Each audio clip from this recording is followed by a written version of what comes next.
Hello everyone. Thank you again for coming back to my channel.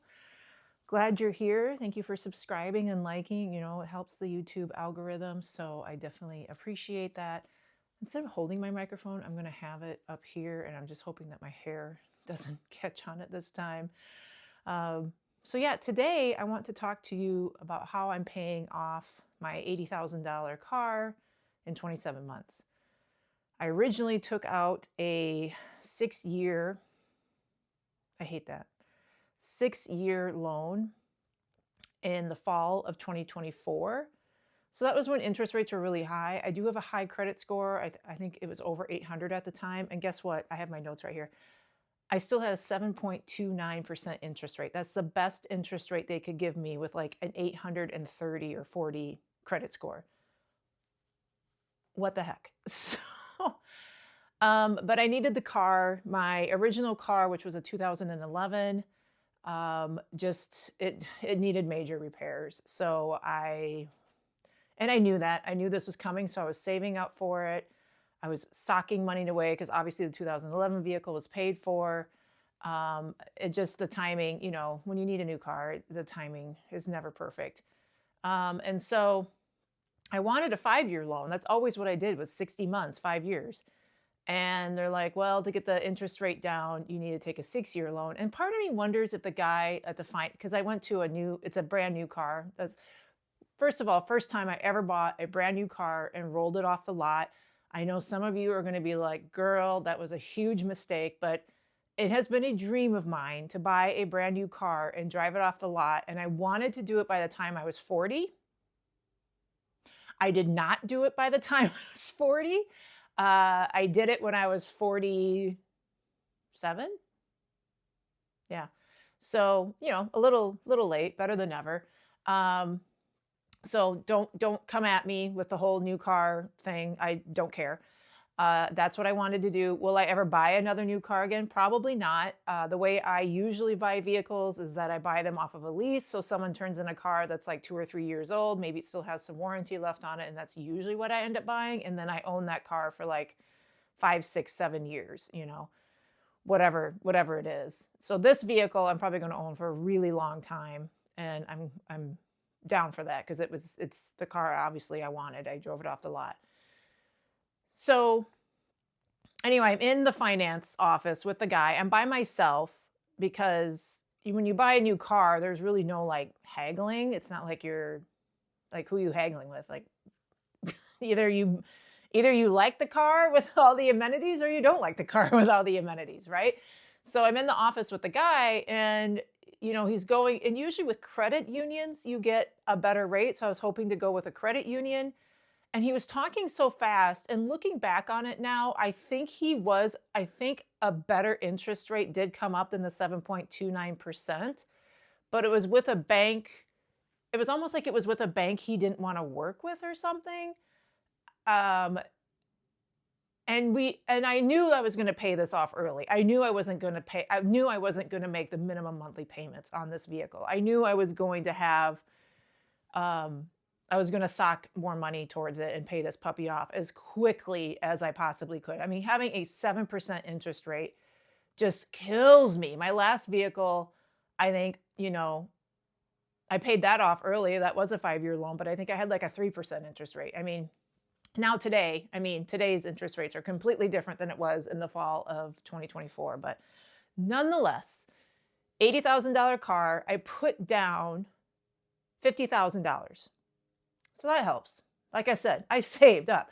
When I had my old car, that 2011, and I stopped having a monthly payment, I was still putting money away, knowing that I was going to trade that vehicle in and get a newer car. So I still tried to put away anywhere between $400, $600, $700 a month. When you're a contractor and you're a freelancer, it's really hard to sometimes put away money into savings, and because like it's just your income fluctuates so much, and it's not so much like the work that you're doing or the business, it's when people pay you. That's the struggle. All my invoices say net 30, meaning pay me in 30 days. This is due in 30 days.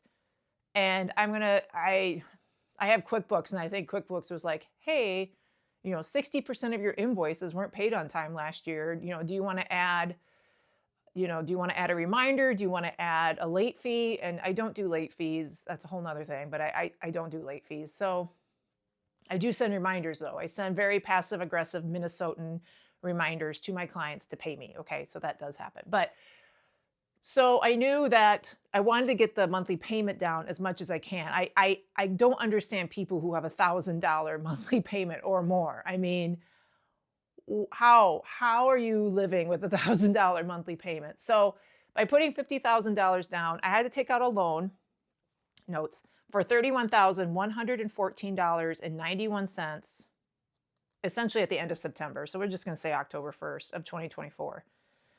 And it was, the maturity date was supposed to be October of 2030, 6 years, just disgusting. And so my monthly payment was right around $536, which that's doable for me as a contractor. I can absolutely do a $536 monthly payment. And I wanted that because I knew that I could double that. I could pay $1,000 a month, or if there were some months where things were really lean, like I just paid my quarterly taxes or whatever it is, then I could just make the minimum, right? But the great thing about paying ahead on a loan is that, I don't know if it's a great thing or it's a trick that the banks use, but because I'm so far ahead on paying on this loan, they're like, hey, you know what? Your loan actually isn't due. You don't have a loan payment due until August of this year. And today is like early May. Because you're so far ahead, congratulations. You can take like the next few months off from paying your loan. Like, what the heck? No, the whole point is to pay this thing off as quickly as I can. So interest rate 7.29%. So when it was at 31,000, I think I was paying like somewhere between $4.50 to $5 a day in interest, which was killing me. It was killing me paying that much in interest. I hate that. Now I think it's right around $2 a day in interest. So the loan right now, as it stands, is right at $10,000. So my goal, when I figured out how, like when I kept kind of calculating, like, okay, how much do I have to pay every month to have this paid off by the end of 2026? That was my goal. I wanted this paid off by the end of 2026. And so to do that, I got to have a $1,300 a month payment. And how I do that is I pay it in 3 separate installments, or however. Usually it's 3 separate installments. So usually it's like $500 or $600, $500 or $600, $500 or $600, right? And then that's how I do it, because as money comes in from my clients, like I said, my clients pay me. I don't get paid every 2 weeks like everybody else. So the money just kind of comes in, and I always am like, okay, let's just, put $500 towards that car payment. Let's just put $500 towards that car payment. And I just keep hitting it, and I just keep putting it away. Because even if I only put like $300 or $400 or $500, that brings that total down, that brings that daily interest rate down. And over time, I'm spending less money on interest. Oh, I should have calculated how much money I'm saving. Because instead of having a maturity date, obviously, of October of 2030, I'm going to have this paid off in December of 26, which is 27 months. So I'm going to have this paid off like more than half of, or less than half, I guess I should say, of the time. I mean, you don't have to make the monthly payments. You don't have to just pay what the bank says that you need to pay every month. You can put more in, and every little dollar that you put in helps you on that daily interest rate. I mean, it was amazing to watch that daily interest rate go from like I said, it was like $4.50, $4.75, $4.75 when I first took out the loan in the fall of 24. And then just watching it go down to $4 and $3.75 and $3.50. And now it's down to like $2.20 a day or something like that. I mean, it's so empowering. It's amazing. So, and the great thing, having it right now at $10,000, I can't wait to make my next payment here in May. I only made one payment in May so far, so I still have, $700-800 I think I need to pay to keep up with that $1,300 a month. When you get under $10,000 on anything, on any loan or credit card or whatever it is, it's just like, it just feels like it's a snowball, right? Like all of a sudden you're like, well, you know what? I do have that couple extra $2,000 in savings. Let's move that over and let's just get this done with, right? Because when you think about it, your savings, you're not even at the high percentage interest yield. I swear to God, it's like every month I get an email from my savings account holder saying that your annual percentage yield has changed. Now, they don't say it went up. They don't say it went down, just that it changed. And it went down, obviously. So yeah, so right now we're just not getting that much money in our interest rates. Although it's great to have that cushion, you need to consider if it's better to pay off like a loan, like this car loan, use that money for this if you don't need it for an emergency fund, or if you don't need it for your vacation fund or whatever. So I'm really excited about it. Yeah, so that's how I did it. Not everyone does it like this. Having $50,000 to put down was huge. Like all of a sudden now a $30,000 loan is doable. I can't imagine if I put, I think my trade-in value, I think they gave me like $5,000 for that car I traded in. I traded in an Audi for another Audi. So even though I was at the dealer trading in a very nice Audi, but it needed some work, it needed some things, and it wasn't an accident. So here in the state of Minnesota, if it was an accident that was a little bit like it wasn't totaled out, I think it's like between 30 and 70%. Like if it's over 70%, that means it was totaled out. So if it's in between that 30 to 70% value of the vehicle, if I recall correctly, then it goes on that Carfax. That's where that Carfax comes in. And so everyone's like, well, what happened? What'd you do? You know what I did? I hit a pothole, but I hit that pothole really, really hard. Okay. It was in the spring. And if you're in the Midwest, you understand, like some of these potholes can like swallow a small Kia. Like I swear to God. So what happened was I hit that pothole just at the right angle, and it slammed the undercarriage of the vehicle up and essentially broke the radiator, because all of a sudden I'm like, oh shit. You can smell it and right? So had to get a whole new radiator, and then I had to get like a new oil pan or whatever. It was, yeah. So that showed up on the title of the vehicle and thusly showed up on Carfax or Carfax. And so that's a great thing about Carfax, but it really wasn't that big of a deal. It wasn't, and insurance, they took care of everything. Insurance took care of it, and the place where I took it to an Audi place that specializes in that, and it was great. But yeah, I think they only gave me like $5,000 for trade-in. And then maybe I probably would have gotten less if I'd done a used car, but because I was doing a new car, then you're dealing with the new car people and it's a little bit different. So yeah, that I didn't get a lot for trade-in. So the rest of it was all me, saving up that money. I mean, and writing that check out, because I had all that money in my account, and then you're writing the check out to give to the finance guy at the dealership. You're like, how do I write a check out for 40,000 some odd dollars, whatever it was, doing it in my head. Only Gen X knows, I guess, writing checks. I love writing checks, but that's another thing. So yeah, that's my story. I'm pretty excited. The thing is, even if I don't do the $1,300 a month, like even if like, man, this month was tight, for whatever reason, I just didn't have the cash flow.